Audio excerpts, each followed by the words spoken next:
Notepad with me, Ibrahim Sani. This is our first show after Raya. Again, if I've missed out on greeting you guys, again, Selamat Hari Raya, maaf zahir batin.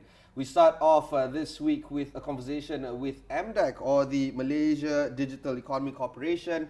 And we start off with the conversation with the Vice President of MDEC, that is of Sumitra Nair, the Vice President of Tech Talent Development. Sumitra, thanks for coming over.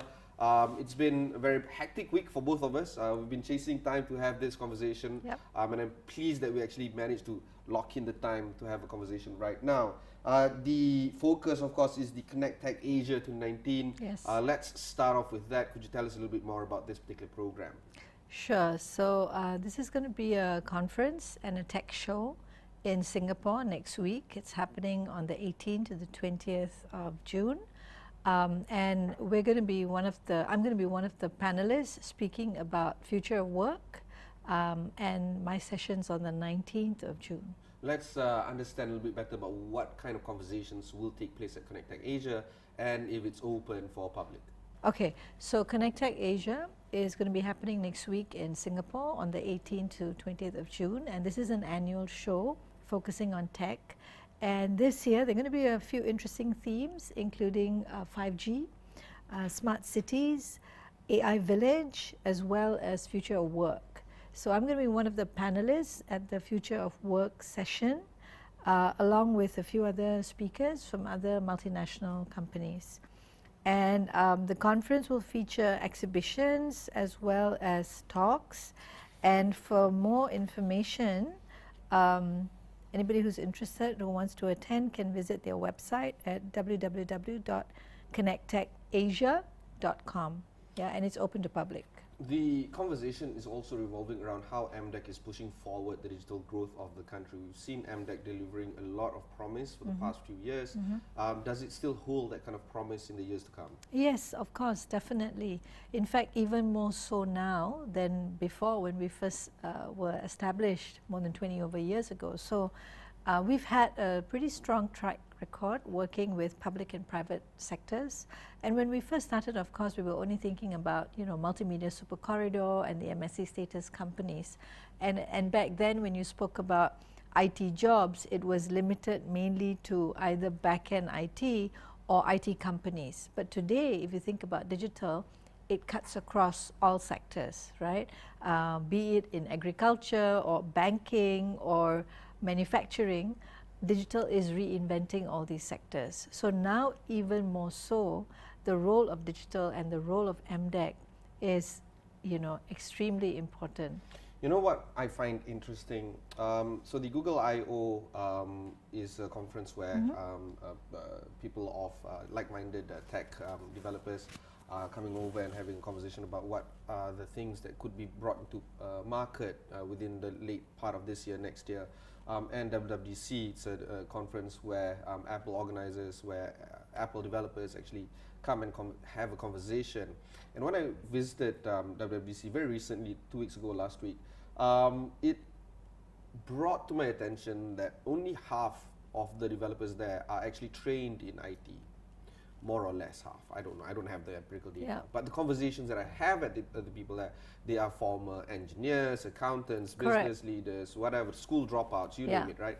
And considering that tech talent is part of your focus, do you find that a bit interesting that people not traditionally from the tech background are now jumping onto the tech bandwagon and trying to develop solutions built on what they know and using tech as a way to deliver that? Definitely. I mean, and it's part of the natural progression of what's happening, because if you think about it, tech is disrupting, as I said, not just the tech industry. Tech is disrupting every other sector. And as that happens, then the kinds of jobs you see changing will also happen, right? Because in banks, for example, the role of customer service is probably going to be changing with, robots and AI and other kinds of technologies. And as jobs change, skills will have to change, right? As skills change, people will need to upskill. And so if you've been an accountant, the potential for you to get into a role to become a data scientist or a fintech analyst or a fintech developer, it's really there. Because so therefore then digital is not something which is to be feared, but I think it is to be an opportunity to be actually leveraged upon. But the traditional school of business, where you have executives going for executive MBA classes, Right. or pursuing further studies in master's program, be it in masters in accounting or masters in law, even business law. That seems to take a back seat these days because CEOs and other C-suite Yeah. officials are trying to equip themselves and be as tech relevant as possible. Exactly, and I agree with you. I agree that it's moving that way. So more and more we're seeing that skill-based training, skill-based education is going to become extremely important. Micro-learning, so short bite-sized courses, some people call it just-in-time learning, where you basically pick up a skill, apply it, get the job done, and then you level up to another skill, right? And so this is where things like lifelong learning, to have this culture of lifelong learning is extremely important, because we don't want people to think that you do a 3-4 year degree, you're out and you're done, right? And it's not done, because in this day and age you have to continue to evolve and you have to continue to upskill. And so you have to be having that growth mindset to be willing to learn and relearn as you go. I met a developer late last year. He was actually arguing against the introduction of teaching coding to school children. He's also against trying to introduce computational learning, all that to school children. His argument at that point in time was that school children need to figure out the basics first. They need to figure out mathematics. They need to figure out how to speak up in class. Agreed. How to collaborate with one another. All these stuff, he argues, that maybe can come later in life, even in tertiary education. How do you reconcile that kind of worldview with what you're trying to do right now? Yeah, I think it's a mix. If you think about it, right? So we've been speaking, at least the Ministry of Education has been speaking about something called higher order thinking skills. And it's more or less like what, skills you've just mentioned, things like problem solving, critical thinking, creativity, collaboration, all those are the more higher order thinking skills. And if you think about Malaysia's demography, how do you teach a kid higher order thinking skills today? Do you teach him in a conventional way, or do you teach him in a way that is going to be most engaging to him? If you think about Malaysian youth, 75–80% of them are digital natives. They're born with technology, right? And it's a world where they are continuously immersed in. So how better to teach them higher order thinking skills if not through something which they love and they naturally do anyway. So that's how we're looking at it. We're looking at computational thinking as a means to actually teach them higher order thinking skills. Another problem that is besetting today's youth, and not just in Malaysia, elsewhere around the world, is that while they are growing up as digital natives, they do not know what the code is running behind the apps that they play. Exactly. So which is why we need them to understand computational thinking and basic concepts of coding. Because, and so this is also right now where... they're just a user. Correct, exactly. So this is the whole idea. We have an initiative called My Digital Maker Movement, and the curriculum is part of that movement, but it doesn't stop at computational thinking. The idea is we want kids to start making their own solutions, their own games, their own apps, because only when you make, you can actually understand the code behind it, you can figure out what problems you can solve, and you can start getting creative. You may need to work in a team to actually make that app work, right? And to actually take it to market. So that's why we call it digital maker and not coding, right? Coding is a means to an end. Yeah, it's something that you got to have, but it's not the be-all and end-all. It's just going to be as important as reading, writing, and arithmetic, right? But that doesn't mean those other things are not important. It's important too. It's just that there's an additional language that you need to learn, which is coding, but what do you use it for is more important. And in our view, the most important thing is to actually solve problems. It's to come up with creative ideas. And so we had a conversation with about 20 tech CEOs about a month ago, and they were they were aligned with us in that tech skills is important, but it has to be complemented with critical thinking, problem solving, communication, and all those other things. And so this is where it's really, really important for us not to say, okay, we're done once coding is in the syllabus, but how do we get our kids to be creative? So that's where the maker movement comes in. We'll take a short break. When we come back, we'll discuss a little bit more about the policies of MDEC. Don't go anywhere.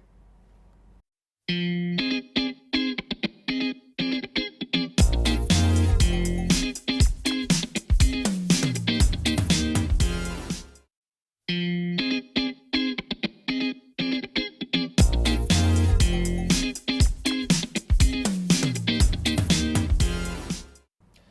back. We're in conversation with Sumitra Nair, the Vice President of Tech Talent Development of MDEC. Sumitra, the conversation also revolves around how we need to build businesses that can scale in this day and age.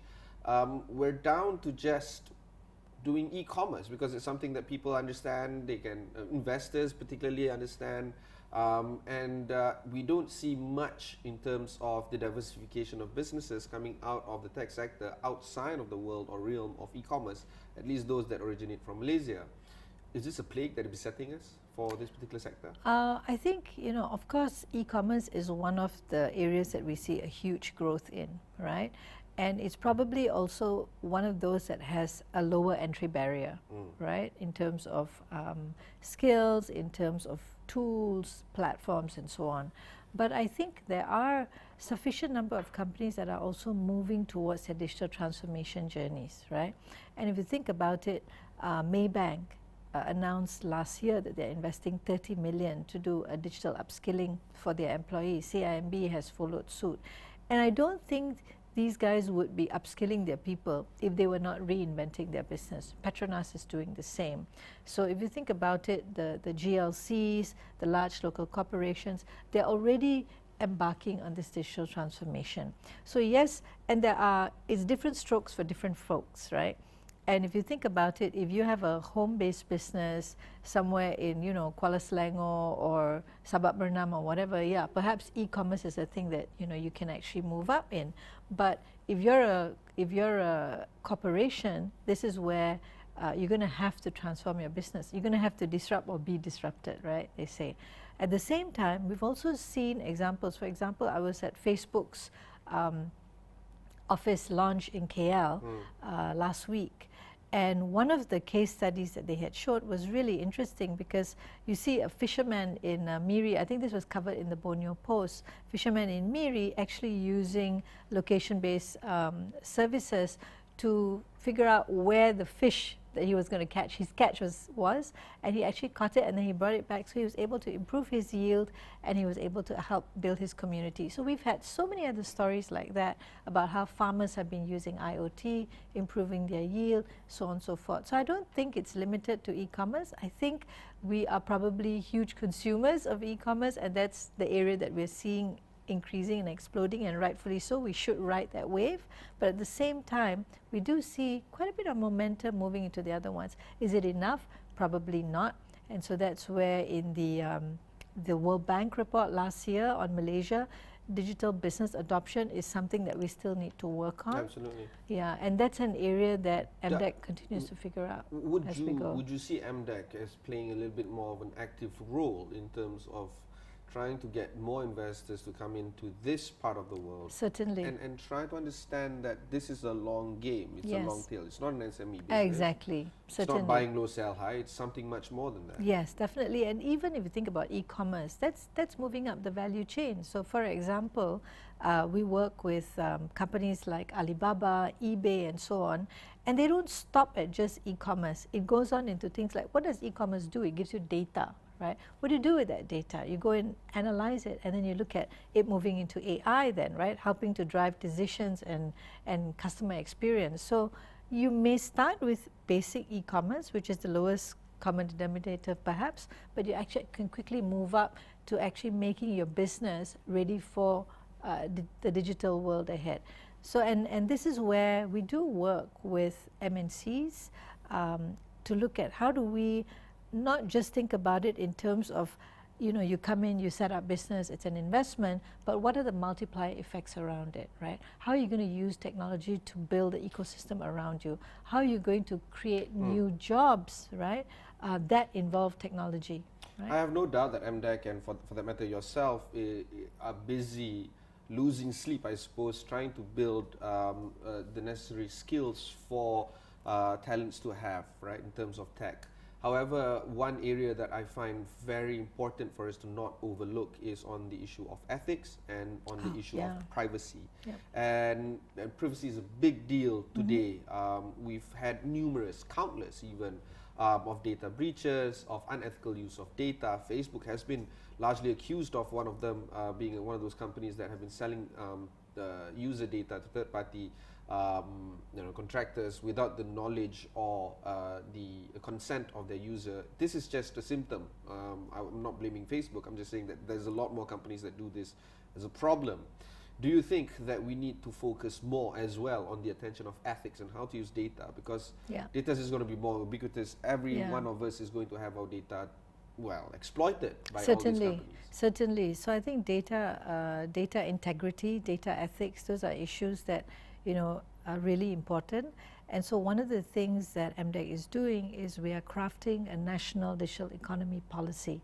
So as part of that, questions on data and other ambiguities are areas that we hope to address as well. And this is something that we're not doing on our own.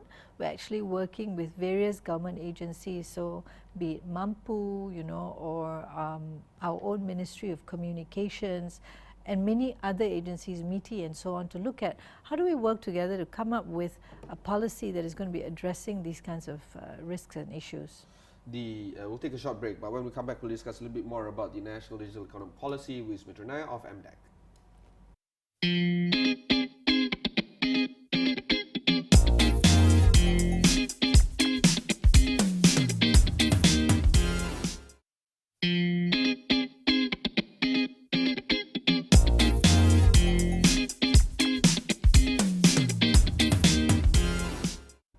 Welcome back. You're watching Notepad with me, Ibrahim Sani. Today we shall talk about technology development, particularly in the realm of talent, with Sumitra Nair of MDEC. Sumitra, you were touching a little bit on the issue of National Digital Economic Policy. Let's talk a little bit more about the more structural issues that MDEC is trying to pursue, such as this policy. Yeah. So I think that's where, there are lots of initiatives that are out there, and everybody sort of means well. But I think at the end of the day, we also need to streamline, take a back seat and see, what areas are we covering, and then what areas we need to address going forward in terms of sustainability as well.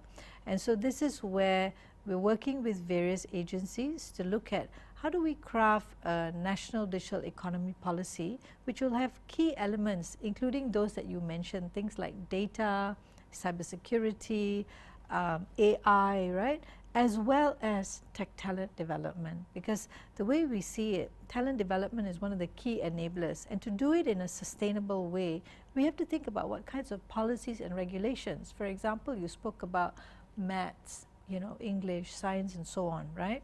And we know that we need really good teachers to ensure the quality of math, science, and so on is really good. So, for example, and this is just speaking off the top of my head, it's not in the policy, but I'm just saying it's an example. Should we perhaps get retired English teachers back to teach English classes? Yes.